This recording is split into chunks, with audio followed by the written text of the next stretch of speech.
All right. So, without further ado, I would just like to say good afternoon to everybody. Just to introduce myself, my name is Brianne McCoy, and I am the Marketing and Partnership Development Manager at Big Fiber.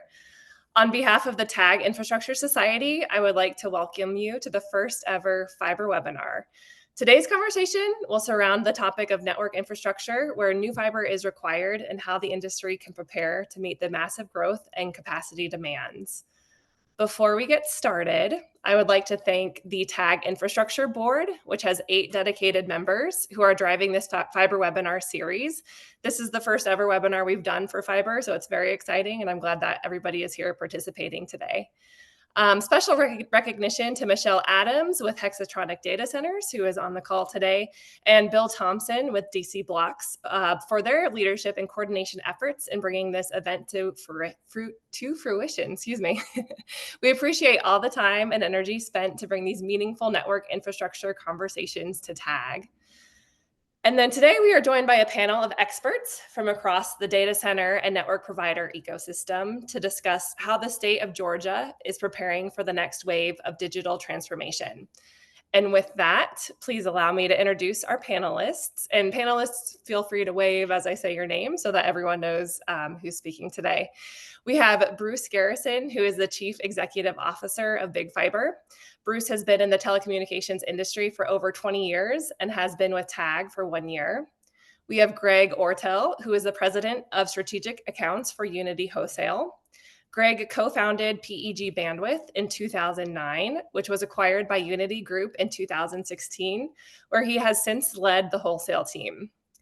We have Michael Piazzisi, who is Director of Sales Engineering at Crown Castle. Mike has been participating in TAG for 4 years and has been with Crown for 10 years. And last but definitely not least, we have Jeff Wabick, who is the Chief Technology Officer of DC Blocks. Jeff has been in the telecommunications industry for 40 years. He is one of the co-founders of DC Blocks and has been there for 10 years. All right, so is everybody ready? I'd love to dig into our questions. So this one is open to any of our panelists. I'm not going to call on any particular panelist to answer the question. So as you feel inclined, please chime in. But the first question is 2 parts, so definitely hear the full question before you respond. And that is, what is driving the need for new infrastructure development in Georgia? And how is your company involved in the rapid acceleration of data center development? Who's the icebreaker? Yeah. Anybody? Oh, Jeff, we have you on mute. That's not good. Are you able to unmute? We're fighting pushing the mute button together. So okay. Oh, great. Okay. Anybody? I was gonna say I forgot. I wasn't told I need to wear my company logo shirt this morning, so I apologize. I'm not doing that. But the question was about expansion of data centers in Georgia, and that's obviously our wheelhouse at DC Blocks. So we're a data center and infrastructure provider. And we've always, since the inception of the company, been focused on the reality that data centers and connectivity are inextricably linked.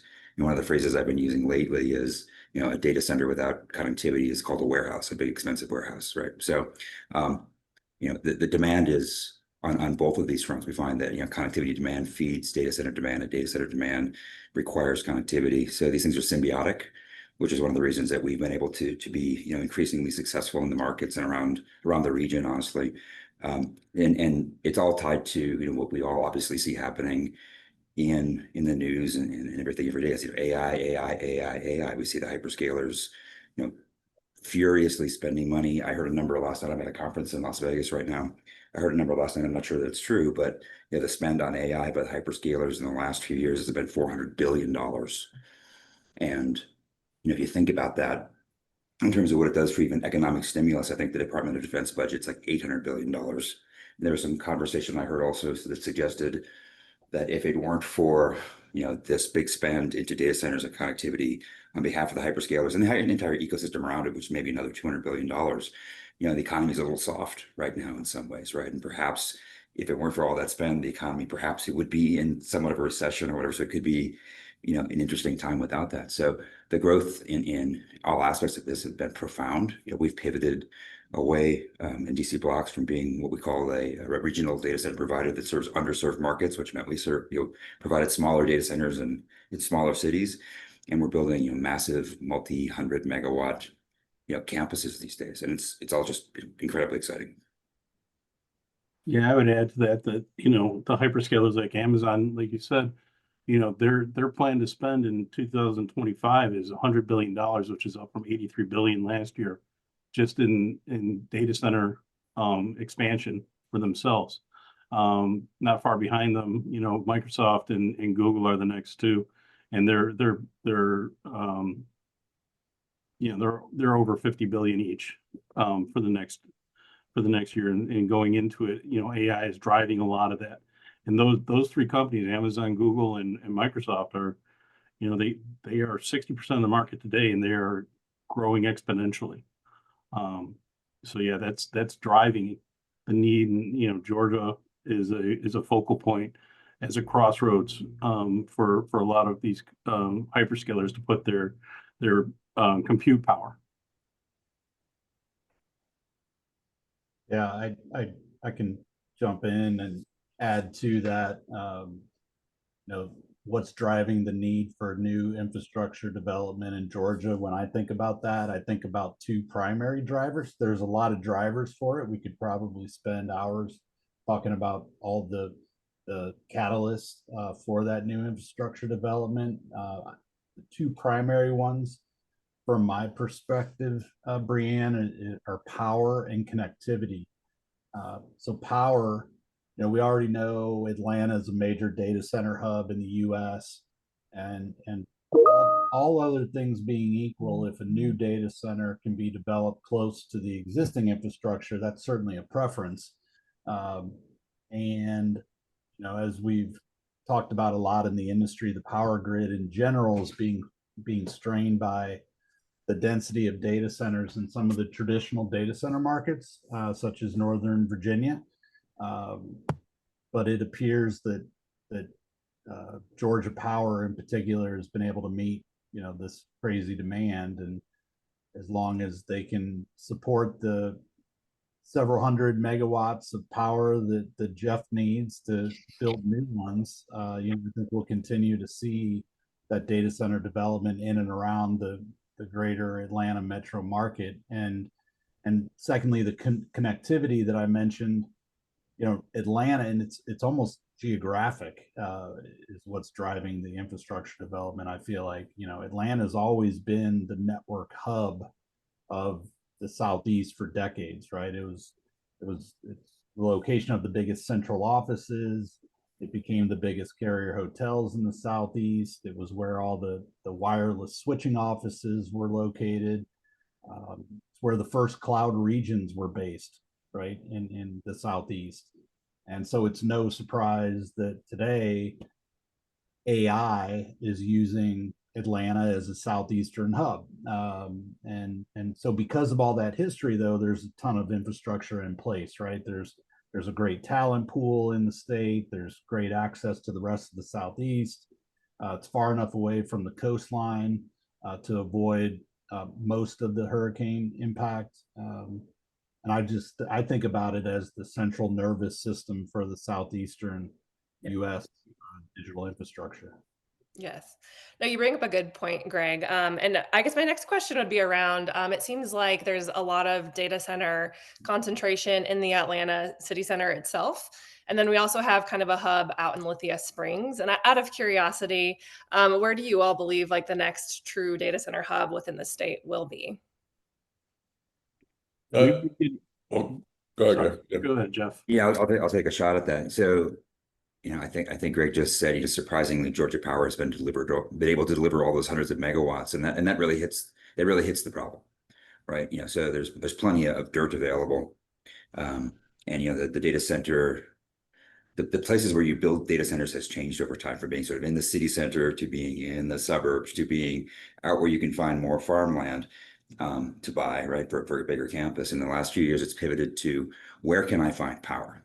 There's just not much left. The demand that we're talking about, the several $100 billion of spend, is gigawatts and gigawatts of power, and that power is just disappearing, going to serve these data centers, and you hear a lot of complaint and frustration.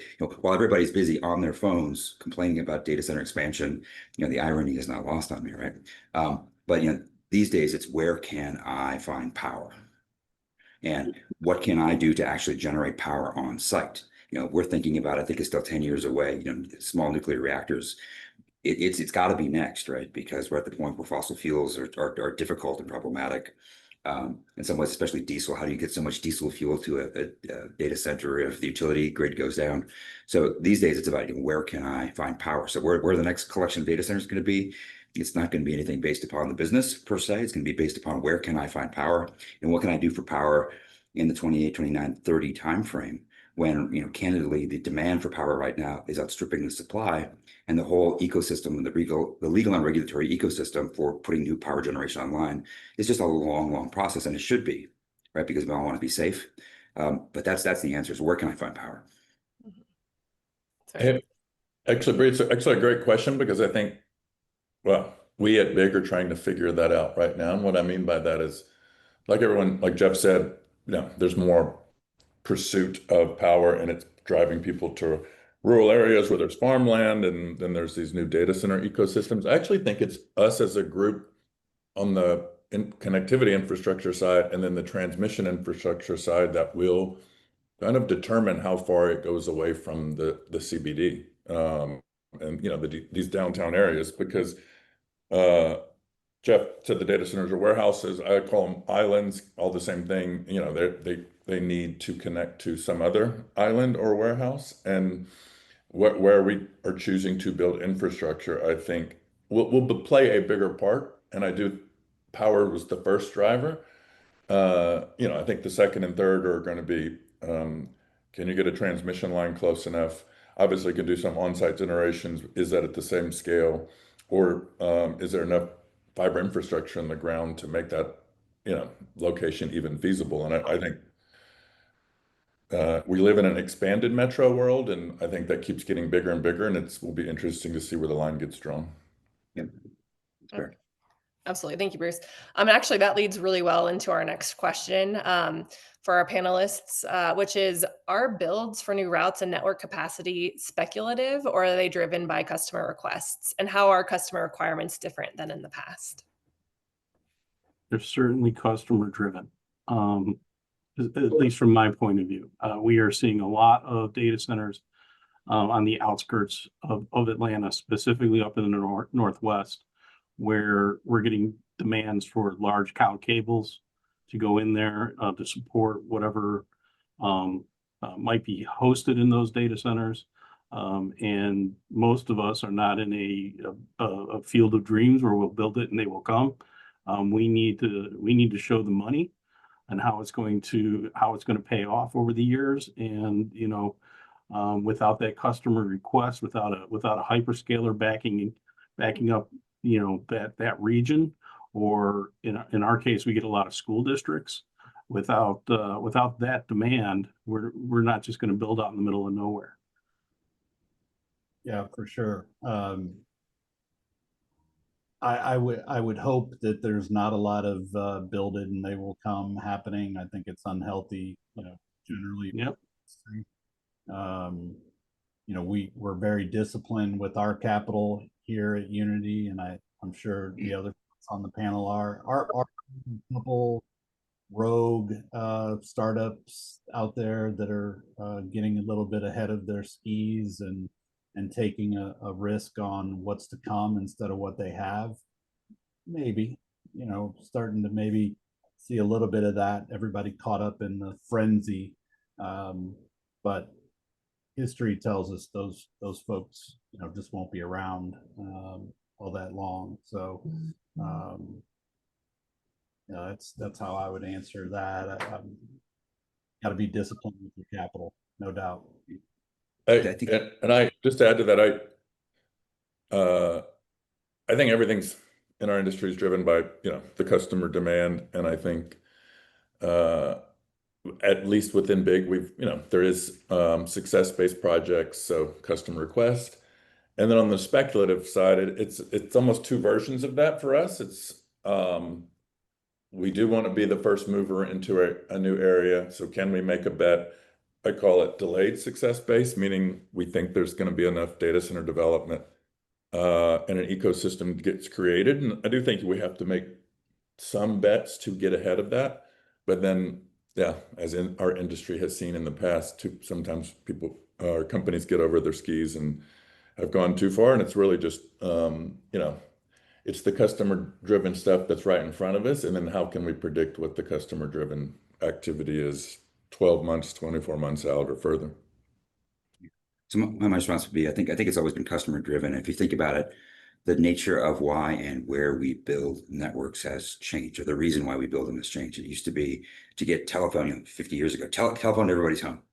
And then it was, broadband to everybody's home. And then it was feed the cell towers, and they got to be sprinkled around everywhere in a nice coverage map. And that consumer growth and uptake of bandwidth pieces, it still exists, but the networks are sort of already run, and maybe you just run faster optronics on those networks to make them go faster. But today, at least what we see, and we're a little bit different. These are some other carriers. We're more of a data center provider that does connectivity, and the other panelists are more into actually just providing just raw bandwidth. But we see the uptake in AI and hyperscalers as being these hotspots, right, where we're running thousands of strands of fiber to these buildings, not just 2 strands to my block or two strands to the cell tower that's 3 miles out in the cornfield. We're running thousands of strands of fiber and putting extra conduit in the ground to run thousands more for when the thousands we ran this year are already utilized in a few years. So these hotspots are all the big new, again, multi-100 megawatt data center campuses. And you don't have to speculate about those because they go where they go, and you connect them up. And that's the beauty of connectivity these days, right? Is it's enabled us to move these data centers out into the middle of nowhere, as it were, which now turns into somewhere. But it's again based upon the availability of power. But the connectivity solutions are so strong and so powerful today. And a millisecond or two of latency, a millisecond or two of latency doesn't really matter. 124 miles is a millisecond, right? So even if you're 100 miles away from Atlanta, it's a millisecond away. It doesn't really matter. If my Uber arrives a millisecond later, do I really care? Sure. Okay. Yeah, and I just add one job to saying that the request, and part of that question is the requests are different. And yeah, there's an enormous amount of change in capacity requirements. There's the route options and diversity. If any of our friends at Crown or DC Blocks or Unity have built in a certain area, then it's likely the customer request is going to have someone else build in a different area. And then we also see a lot of more demand for the flexibility of micro cable and micro duct technologies, where those thousands of fiber per 1.5 or 2 inch conduit starts to get even more in the thousands. So, and that some of that flexibility and what you do with those is starting to become of more interest to our customers. So, and then like I said earlier, they're also different because they're not in the CBD anymore, and we have to decide how many right of ways through the county, or how can you get to those certain geographies, because it's just less roads and less right of ways to get there. So it's very much changing. Yeah, that's an interesting point you make up. And just the last couple of days, I've been aware, we for the folks on the call who are not familiar with what the process is for putting dark fiber in the ground, you sort of figure out where you are and where you need to be, the A-look and the Z-look with the fiber, and you kind of draw that on a map, and you try to keep it on public right of ways. And then you need to actually go and permit every hop, like you're getting a building permit to build a house or a garage or something like that. So you have to permit every piece of it. And as you're looking at these maps, you're like, oh, well, look, there's a road there and a road there. And in your brain, you just say, I can get there from here. But then when you go to get the permits, they say, sorry. That side of the road is filled with a gas main. So you can't do anything there, because if you hit that gas main while you're digging, things explode. And that side of the road, big fiber's already there. Unity's already there. Crown Castle's already there. There's no room there for you. Sorry. You have to pick a different route. So the ground is getting congested as well. We don't really think about it. You always think there's lots of space out there, but we all want to be sort of on these public right of ways where you can get your boring equipment or your trenching equipment. And those spots are getting full. So it's a very interesting time. It's no longer just, I want to run my fiber there. Now it's a much more it's a science project almost. The right of way availability is not linear to the demand of the growth of the demand of fiber. Yeah, and especially I would say a lot of the rural builds that we're seeing, you know, are not underground, and they're aerial, and the demands from the hyperscalers are now they want it to be 80% underground. You know, we run into that problem all the time. They're like, okay, great, you have the path. What is your percentage aerial to underground? And we're like, okay, we're at 70-30. You know, sometimes it's 70% buried and sometimes it's 70% aerial. And that doesn't meet their needs. They're looking for 80% buried with 20% aerial. And, you know, a buried cable costs a lot more. So you know, fortunately, the big three have deep pockets, and they'll pay the millions and millions of dollars to build the fiber out there. But it's not, you know, they'll go with whoever will say yes. They'll give them the money, but then they're limited to that particular customer until that particular provider, until that provider wholesales some of their fiber to us, right, or to Unity. You know, I know we're big customers of Unity. We're big customers of Big. You know, we you know we'll lease their fibers so that we don't have to do that build. But you know, the demand from these guys is, you know, minimum 144 count. I'm still trying to get my head around why they need that much fiber with the electronics that we have today that could take a single fiber and turn it into 1,000 circuits. So I personally, my opinion is we'll eventually hit a tipping point where we're all just not going to be able to provide that much fiber, and they're going to have to move towards, you know, optronics, and breaking up their dark fiber with lit services instead of all dark. I think, you know, I speculate that they're putting together pretty flat networks right now, and they're going to have to eventually put some electronics on them that are going to allow them to scale higher than what they're at today. So some of the requests we're seeing from hyperscalers, and we've completed construction for them at dark fiber, right, was, you know, 864 strands. Mm-hmm. So you mentioned 144, you know, so we put 864s on the ground for a hyperscaler. And, you know, I scratched in my head the whole time. I was like, wow, that's a lot of fiber. You know, the current Sienna RLS can do, what is it, 48 channels at 1.6 terabits per channel. That's 35 terabits per fiber pair. You say, how can I possibly use 864? And halfway through the project, they came to us and said, hey, we were thinking that's not enough. We'd like you to put in a 1728 for us. And I said, Yeah, you know, what the beep are you doing? Right. And they said, yeah, we're gonna use that within 3 years. So, you know, they started to describe some of the applications, and they're fascinating, right? But you know, dark fiber is simple, right? Was that? Dark fiber is simple. It's just point to point, and they just put their stuff on the end. Yeah. And then they build, you know, then they take megawatts of power in buildings from us to build network switching nodes, right? Which is, you know, a 5 or 10 megawatt building filled with nothing but network gear to drive the optronics and drive that fiber. So it's an impressive onslaught of spending and technology right now. Hey, Jeff, so I agree. Super interesting point. And we run into this all the time. It's like, are they future proofing? And hence the reason they want their 864s or 1728. And you mentioned, you know, I think maybe solving demands for 3 years out. Are they really just de-risking the future by these requests? Or it's like, if they go buy a 1728, are you getting feedback that, hey, I understand what each one of these are going to be allocated for over the next period of whatever years that is?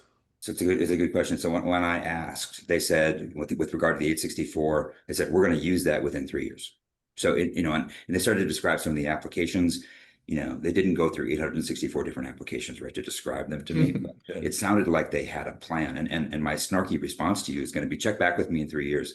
You know, I'm old, right? And so I lived through the .com thing in the 90s, where the connectivity ecosystem and the IT ecosystem and the routers and switches and BRASs and all those things built up like crazy right up till 2000.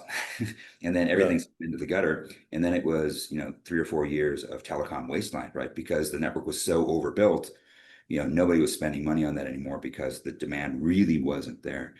This doesn't feel, the growth curve feels the same to me. But, you know, at that point, I almost felt like I could see the train flying off the tracks in 1999. I don't see that here, and maybe I'm either blind to it because I'm so excited by it, but they do seem to have the applications, which is compelling. And I think, Which yeah, go ahead. it's you have these, it's just the interesting part to me is it's very tangible on a CPU to a GPU, which obviously drives all these abilities for ChatGPT and all these models that are out there. That was obviously a 10x, and you can just linear see to, okay, there's more power, this chip can do X, Y, and Z, and there's more power consumption needed. It's like, but then how does that translate to the fiber consumption needed? And it's just a little bit more gray. And for us, I would, we're 90% of what we build is for 3 to 4 companies. And we're to the point now where that's one of our largest projects is 3 to 4 conduits themselves, in some places up to 8 in other places. And it's like, what are you going to do with 8 conduits on your own?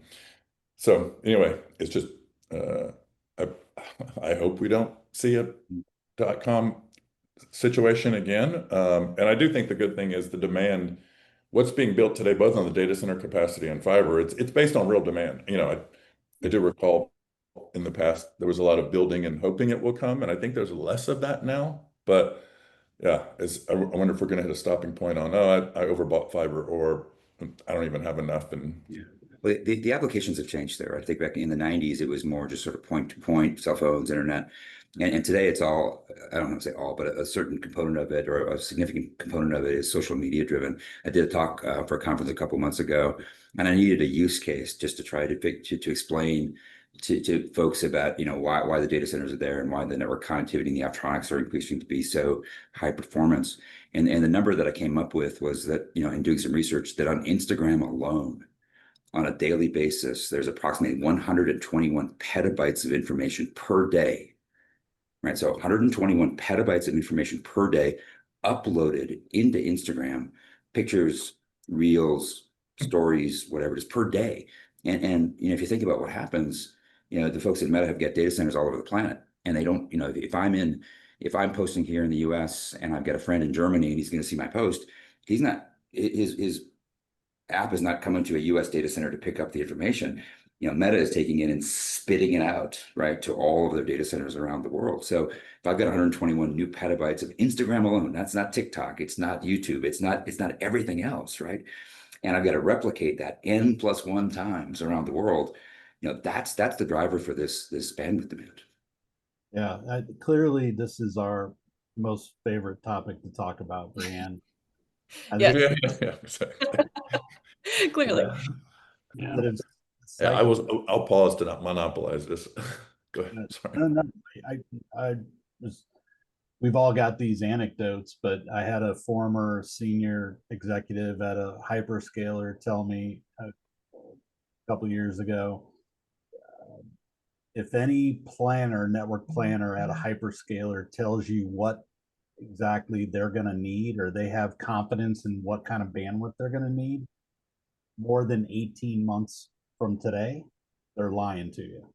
It's an unprecedented period of time in the industry that none of us know. And that's what I think is driving some of this, I don't want to call it panic buying, but some of the, more aggressive purchasing that you're seeing, because no one knows what's going to happen. We all have these stories of a customer buying 24 fibers 2 years ago, then 144, now multiple conduits and so on. And I think the other thing is some of these folks have been burned by a couple of the others buying up all the inventory, all the fiber inventory, right? So when a new build takes place and they fund most of it, they're taking most of the inventory. So the number 2 guy comes back around and says, oh, well, I need 864. I want my own conduit. Well, shit, I only bought, I only built one conduit. But that was years ago. I don't think anybody on this panel today would build a new long haul route or metro connectivity route without multiple conduits in it. It just doesn't happen today. And I think that's driving this requirement for the rebuild, if you will, of the metro and long haul infrastructure across the country, that Georgia included. Mm-hmm. Yeah. And another question I have, and I know Bruce kind of touched on it a little bit, but yeah, it does seem like the demand for just large cables of fiber is here. I am curious what you all are seeing as far as diversity into data centers, because I noticed that's changed a little bit, even from my experience and what I've seen. It's kind of changed from this like diversity model to triversity, and now in some cases they're wanting quad diversity into specific data centers. Are you guys seeing that demand as well, as far as just to be able to have the safety of, the redundancy on the network as well? And the answer is yes, right? So, I always still just use the word diversity, no matter how many paths in that they want.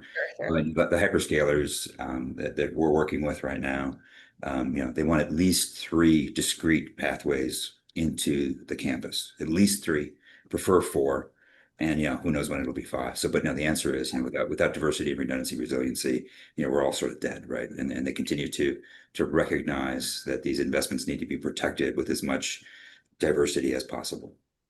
Yeah, and that creates opportunity for the parties on this call and other connectivity providers out there, right? Because maybe those excuse me, maybe those routes exist today, Atlanta to Montgomery, Alabama, Atlanta to Chattanooga or Nashville, but they sure as heck don't exist with multiple empty conduits that you can just blow 864 1728 through.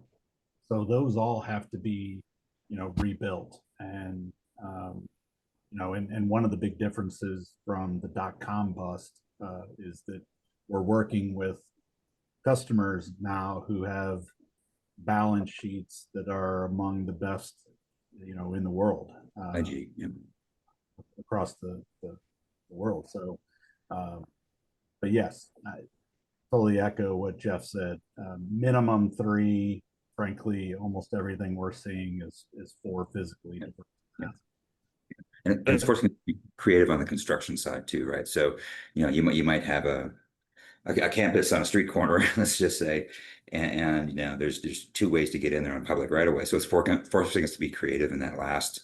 I can use the phrase again from the 90s, the last mile, right? And being able to get easements from private landowners and things like that, so that we can have those diverse paths to get in, because there's just not a public right of way leading up to the front door. Sure. And I do think that part of the requirement change is a little more predictable. Like, I think the hyperscalers have an equation for, if I have this much compute, if I have this many availability AZ combos, then I need X number of routes. But again, like what Jeff, you just said, easements, right of ways. Some of these campuses we're seeing that are former industrial parks, bunch of warehouses, they're not more than 2 roads coming in and out. And so you're having to solve for that. And without, that the routing part seems a little more predictable than the fiber count part, based on, Yes. Jeff, you said, ask me in 3 years, and it's like, sometimes, we're seeing in every 30 days, someone comes back and is like, oh, I was kidding. We need something else. And it's like, man, and then it just makes me think more of like the phrase Greg just used with panic buying. It's like, is this based on math or based on fear? Sure. Makes sense. All right. Actually, so that now I kind of want to take this just back to like the Georgia perspective.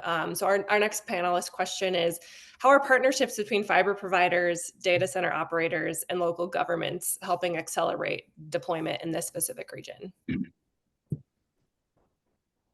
That's a great question. So, first of all, I'm delighted to work with the companies and the individuals actually that are the other panelists here. So that's been great. Thanks, you guys. I continue to enjoy working with you all. One of the challenges, it's kind of a complicated question, but jurisdictional approval is always one of the interesting pieces. And like I said earlier, when you're doing construction on new fiber, you need to get all of that permitted, in the permitting process. Anybody's ever built a garage, right? You know what it's like to get a building permit, and it's 1,000 pieces of paper, and it's 1,000 trips down to the jurisdiction head with the courthouse or the city hall or whatever it is. And here's another fee, and here's another fee, and here's another meeting. And then the neighbor complains because your garage is too big and it's not the right color. So then you go through all that process.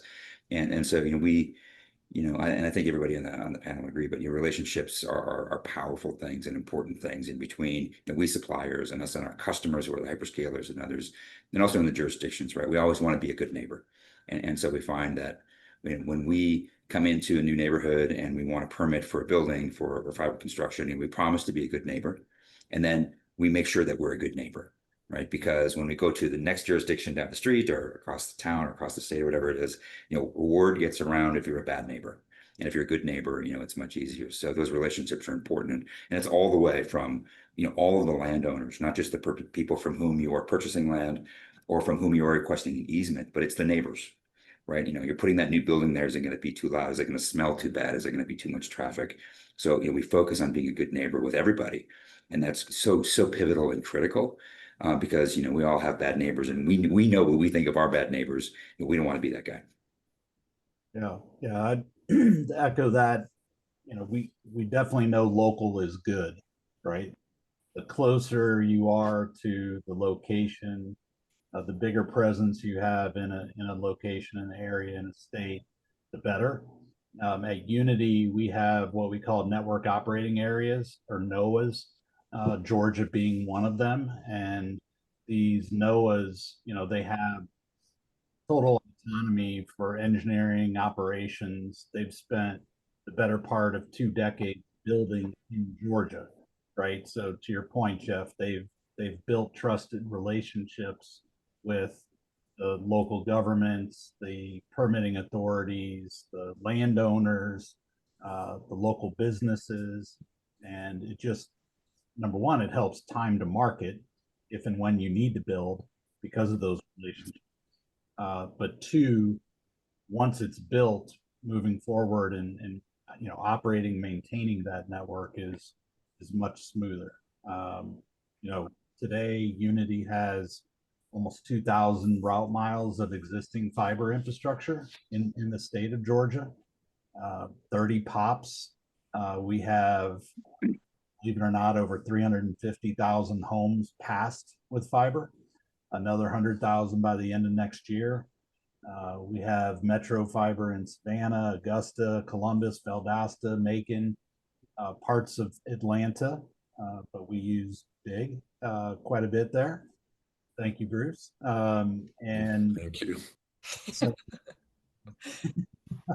we are very local, very deep and dense across the state of Georgia. And I think being local and having people where you do business is important. Until joining Big 3 years ago, I did not appreciate how important the local element is when you're having to bust up the ground. And that's on the fiber side. Jeff, I have no idea what it's like on getting a permit on the data center side, but it is a very local business on the fiber side. And it goes back to the point I made. Demand for more fiber conduit, it's increasing, but it's generally not more right of ways. And you're just having to figure out with those permitting entities how to accommodate that. And we spent a year and a half with the state and came up with solutions to solve some of that, but it's a very, very local business. Yeah, agreed. We have a whole department that's dedicated to government business where we are lobbying at local government to allow us to do things that are relatively newer, whether we're using a proprietary fiber deployment, and getting buy-ins from the local governments to do that. It's weekly, if not daily, we're talking to them to allow us to do some of these things and expand our network and getting the permissions that we need in order to operate. Without the government input and support, it's just not going to happen. Sure. All right. Well, that actually leads well into a next question that I have for you all. So what is the most like underestimated challenge and the biggest opportunity for fiber providers that are supporting AI infrastructure? And what does that look like over the next 3 to 5 years? So the question is, what's the biggest challenge as we're expanding the network? Yep. I would say it's the cost to build this is the biggest challenge, and there's a lot involved in calculating those costs. Yeah. You know, it's I don't want to say it's not easy to build, and it's very expensive to do it. And in order to meet the demands of the hyperscalers, you know, it's going to cost a lot of money. Yeah, I don't know about you guys, but well, it wouldn't be for Jeff, but more for the network operators. We are being reached out to by prospective data center, I'll call them data center developers, about once a week nowadays. If somebody has a little bit of land, a little bit of power, they want to get in the data center business. It seems easy maybe from afar until you're digging into it. And you know, Bruce touched on the permitting issues earlier. You know, we call them fake data centers, where you got a little bit of land, a little bit of power, you want to be a data center provider, but they're reaching out to us because as they learn and research what the hyperscalers value, one of the things they value is fiber connectivity. So they need to add that to their equation. And you know, even folks with commercial real estate experience, it's nothing approaching what building one of these 200-300 megawatt data center facilities is like. And so we've had to you know, reduce the amount of time that we spend working with those early stage developers and provide them a budgetary quote, let them know that we're here, we can build to that location, no problem. But we've kind of learned the hard way to maybe not spend as many cycles getting the hardcore costs together for some of these folks, because they may never make it, you know, to the shovel. And you know, I think same as what Mike said and same as what Greg said, it all is encapsulated in what we see the biggest challenge for us is, you know, generally whether through debt or equity, you can get capital to build stuff. There's probably a lot more money going around now than there ever has been. But it is because of the expanded metro, or these, you know, some real estate person who jumps in and says, I'm going to be a data center developer. And, you know, how many of those come to fruition? It's like, well, it's really allocation of capital, and then how can you tie that to the monetization aspect is really, you know, goes back to where do you build, and are there going to, you know, none of us are construction companies where we just want to build for one company. You want to build for many customers, and really mapping to where do you spend capital, and will, whether today or in 10 years from now, have that ecosystem of many customers is not an easy thing and consumes a lot of our time. Yeah, I would say that every time there's a data center company that wants to look at building, you know, shortly after we give them their quotes and they put together a package, we start getting asked by the hyperscalers, hey, can you guys get out to this data center? And those data centers are, you know, part of their business case is, oh, we're gonna attract a hyperscaler. And then, you know, the checklist comes in and says, yeah, we want 3 or 4 entry points. We want, you know, this many avenues of approach in and out of here. And, you know, they're now they have to not just build one path or 2 paths in and out of their data center that's out in farmland. They have to build 3 or 4, and you know, the costs just keep going up and up. And yeah, that's the biggest challenge is, you know, the further out you go, the more expensive it is. And so a lot of these hyperscalers are not doing that unless they do it on their own. Sure. When they do it on their own, then they have the capital to cover that. And I think that creates a great opportunity. You asked about opportunity as well, Brianne. I think the the opportunity is for well-operated businesses, folks that are going to deliver, right? Getting an award is one thing from the hyperscalers, and that's very, very difficult to do. But actually building on time to their specs, keeping them up to date on any unforeseen issues that pop up, because they always do. That's part of the business. And over time, building that trust. I think the folks that do that well and earn that trust with the hyperscalers, I think those are the folks that are going to have more opportunity, in the future, because these guys are going to continue to grow, need more routes, need more fiber, and they're going to look to those trusted partners that have done good jobs for them in the past. Sure. Actually, a question just popped in my head about that. Are you guys seeing that hyperscalers are building their own network in places, or are they pretty much strictly relying on outside vendors for that?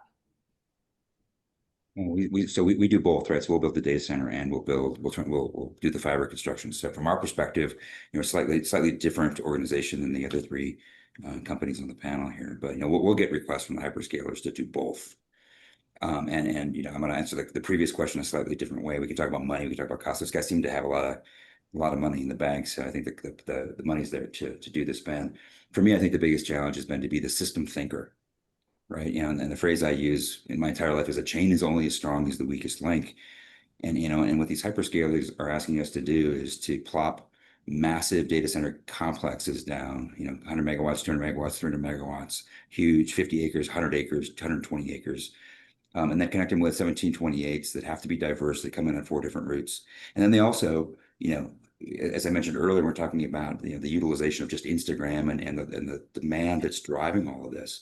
This is all international too, right? So we have a cable landing station in Myrtle Beach, and there's 3 cables that we have. There's subsea cables that go from there. 2 go to Europe, 1 goes to South America. We've got 2 others that we sold that we can't talk about, and 5 more on the way, right? So for us, it's an integration challenge of getting to the other side of the ocean and understanding what's there in terms of the hyperscaler asset and getting it back in the subsea cable to our cable landing station, then plug it into our mesh network, our long haul networks here in the state, and then getting it to all the different hyperscaler campuses. So the challenge for me, and everybody's got their own different area that they focus in, but the challenge is being a system thinker. It's how do I, the hyperscalers come with their list of demands, right? Those are the requirements. I like to call them list of demands. But how do I think about all of the details involved in this international ecosystem where we participate? And so the devil's in the details, and you got to get them right. I remember in the very first data center we ever put on the ground in 2016, very first customer, it's an esoteric comment, right? But we put these power distribution panels in each cabinet, right? Where you're supposed to come and plug in your server. And the connector type we had in the data center was it's a C13 connector. I won't try to draw a picture of it for you mentally, but it's a different shaped connector than the standard hair dryer that you plug into the wall, or your phone charger that you plug in the wall. And the first customer comes in, we've built this data center. The data center is beautiful. We've got the power, we've got the cooling, we've got the cabinets, we've got the people, we've got the network, we've got the security, we've got everything. And they've got the wrong power cable. Now, in this case, it was just go to the store and buy the right one. But, it speaks to the challenge of all the details matter. And it's not the $1 billion detail. Sometimes it's the $5,000 detail that causes delays or just makes it not work. So for me, the challenge is having that system thinking, and again, international even. How do we do this? Sure. Increasingly, I'm spending more time flying to the other end of the cables, on different continents to make sure that we tie all these things together. Perfect. All right, thanks for that. I actually want to get to some of the chat questions now. We have a couple. And I think the first one is actually pretty interesting, and I would love your guys' input on it. Kind of surrounding getting into this industry, what recommendations would you have for somebody if there are other training programs or anything for workforce development certifications that are needed to kind of get into the fiber optics industry, and what would that look like? Yeah, I'm not an expert on this. I would say stay close to TAG. They probably have lots of options, but this is public, so I'm not violating any non-disclosures. But Amazon put in a couple big AI data centers in the Jackson, Mississippi area, for example. And when they did that, they put on several call them job fairs. But it was more along the lines of training the local workforce on how to do things like splice fiber and install equipment and things like that, that, perhaps the Jackson metro area didn't have a lot of experience with. So Amazon had asked some of their partners to come by and help support that job fair. So we brought some of our, construction trucks along and some of our splicers and our hard hat guys along to help promote that, because I think we would all agree, you're looking at four gentlemen with specs, varying specs of gray in their facial hair. Need the next generation to take over, right? And so training that younger workforce is something that the industry as a whole needs to focus on. And I know there has been some efforts around that. Yeah. Perhaps, yeah, Jeff, you might have a little bit more insight in that. And so I had an amazing discussion just yesterday here at this conference, and we're talking about the challenges and involved in all of this craziness that we're talking about. And one of the things that we hit on was talent. It is so hard to find talent, right? And we're finding that the pipeline, and remember, if you think about what we're doing, we're talking about today, we're talking about building infrastructure where at one end you've got somebody out with a shovel digging dirt, literally or figuratively, right? But doing construction work, or laying conduit, or being an electrician, or putting the fiber in the ground, or pouring the concrete, or framing the office space inside the new building. So all of the workers, the trade workers and whatnot, all the way to the people who write the algorithms to make the AI work. This is a complicated food chain. And one of the statistics that was thrown up to yesterday in this conversation was, for every 5 electricians, because we're building, these data centers, hundreds of megawatts, right? So there's a lot of electricians and a lot of power cables. For every 5 electricians that are on the job today that are, on the sunset of their careers, there's 2 new electricians in the pipeline coming up who want those jobs. And that's scary, right? Because you can't, if the boat has the most expensive ship in the world, if the boat has a hole in it, it's going to sink. And we need all of these people in all of these different fields and professions and specialties and areas of expertise. And so, my response to whomever asked the question was, what's interesting to you? Which part of that ecosystem do you want to participate in? And then, pursue that piece of it. And there's so much, I think there's a shortage of that talent out there, and we're hungry for it. Actually, I would unfortunately don't have a good answer on how. I do appreciate the question being asked from the group. It is, I think it's going to be a bigger and a more increasing issue. One, on the data center side, because there's more getting built. When you hear about data center stuff in the news, that's, I don't know, 70, 80% is not super positive. But the healthcare community in the next 10 years can't use predictive analysis, or can't do models for predictive analysis to, early cancer detection without the data center and all of this. So they're such a critical part, but the public view, or at least those writing the articles, don't put the most positive spin. And we need more talent, like Jeff said, coming into this industry. And on the fiber side, it's just, other than maybe the aero component, it's, you don't see it. Once it's built, it's underground. It doesn't get the same amount of attention. And I think both, the fiber side and the data center side needs more people to understand the importance in our everyday lives of what these data centers accomplish and connecting to them. But the how to, so my smarter me is going to have to figure out how to solve that, but it is a growing need that's only going to continue. The only way I could answer that question is to kind of reflect on how I got to where I'm at, which, I started off in the Marine Corps, and I was in communications. So I learned communications the hard way. And when I got out, I found a job, right? And there, back then there wasn't really IT. There wasn't really there was like IS, but there wasn't like you couldn't go to school for IT. So it was really hands-on and self-motivated, right? To get it to learn this stuff. Microsoft wasn't even, I mean, they didn't have a network at that time. We were using Novell, we were doing all this stuff, and it was all basically, what I would say today's equivalent would be looking at LinkedIn. LinkedIn has LinkedIn Learning. Some corporations have it available to their employees. I don't know if it's available to the general public or not, but it might be worth a subscription to go in there, and you could get some very basic training on what fiber is, how fiber works. Go to Ciena's website. They have Fiber for Dummies. You could download that PDF. It gives you an idea of what fiber is and how it works. But there's not really a school you go to and learn fiber optics. So you kind of have to get into the industry with a job. And as a former as an employee of fiber companies, we are often looking for entry-level linemen, which are those are the guys that are running the cables, that are checking the cables.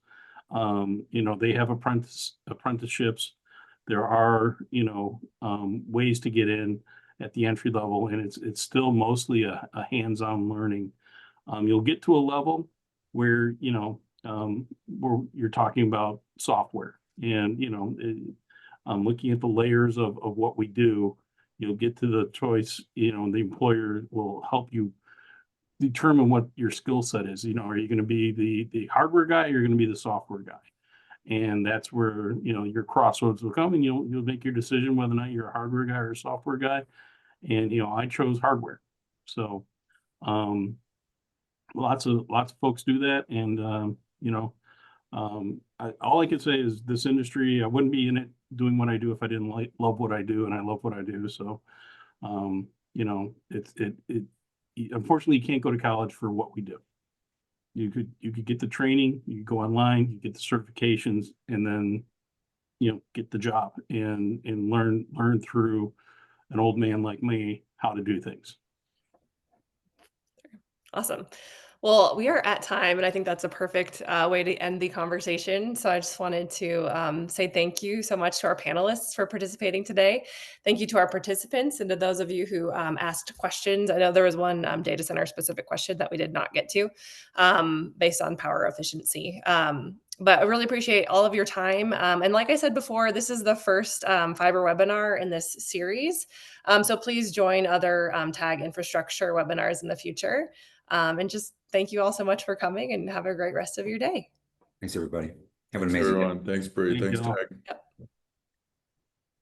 Brianne, do you want us to stay on? Yeah, if you guys want to.